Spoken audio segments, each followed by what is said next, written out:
আসসালামু আলাইকুম। Lucky kitchen থেকে বলছি। সকালে আপনাদের সঙ্গে আলু ভর্তা এবং ডিম দিয়ে এই ভর্তাটা শেয়ার করব। এই ভর্তাটা খেতে অনেকই টেস্ট হয় গরম ভাতের সঙ্গে। আমি চেষ্টা করেছি আপনাদেরকে পুরো জিনিসটাকে শেয়ার করার জন্য। আমি প্রথমে কয়েকটা শুকনা লঙ্কা ভেজে নিয়েছি সরষের তেল দিয়ে। সরষের তেল দিয়ে সেটাকে গোটা ফেলে সেটাকে ভালো করে ভেঙে নিয়েছি। লবণ দিয়ে ভেঙে নিলে এটা সুন্দর হয়। সাথে কয়েকটা কাঁচামরিচ দিয়েছি, এটাও আমি তেলে ভেজে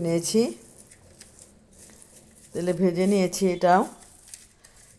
তারপরে হলো আমি পেঁয়াজ কুচি করে এটাও সরষের তেল দিয়ে ভেজে নিয়েছি, এটাও এটার সঙ্গে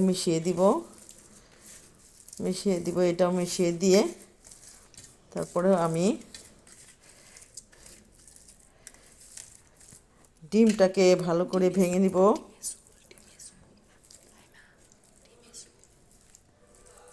ডিমটা ভালো করে ভেঙে নিব।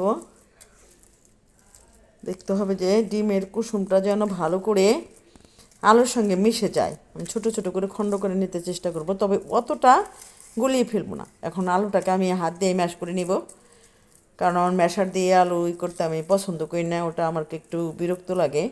এই জন্য নিজের হাত দিয়ে করে নিচ্ছি। ভালো করে এটাকে একটু ম্যাশ করতে হবে। ডিমটাকে সরিয়ে নিলাম।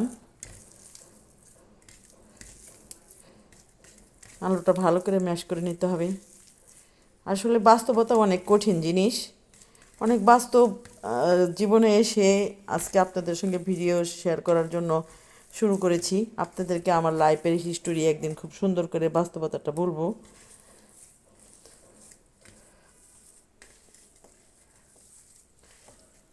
তো এখন আমি ডিমটা মিশিয়ে দিলাম। ডিমটা মিশিয়ে দিয়ে তারপরে এটাকে একটু ভালো করে একটু ধনে পাতাটা মিশিয়ে নেই।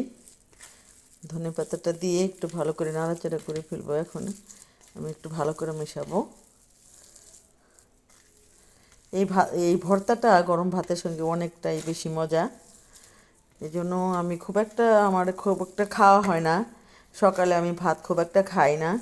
তো আপনাদের সঙ্গে ভিডিও করার জন্যই, মেয়ের স্কুল বন্ধ, মেয়ের জন্য ভাত রান্না করতে হয়। ও ভাত পছন্দ করে, ভাত না হয় রুটি। তো ভাত রুটির জন্যই দেখা যায় যে আমি ওর জন্য ভাত করতেছি, এই জন্য এই ভর্তাটা করেছি। ও ভর্তাটা ওই দিন ওকে মাছ ভর্তা করে দিয়েছিলাম, ও খুব পছন্দ করেছে। আজকে ওর জন্য এই ডিম ভর্তাটাও আমি করলাম। দেখি আমার মেয়ে কি খেয়ে কি বলে। আর আপনারা যদি আমাকে এই ভর্তাটা যদি ভালো লেগে থাকে তাহলে আপনি দেখেন একটু। আমি শেষ, আমার লাস্ট এই ভর্তার ফিনিশিং হয়ে গেছে। এই হলো আমার ভর্তা, বাকিটা আমি এখানে রাখলাম।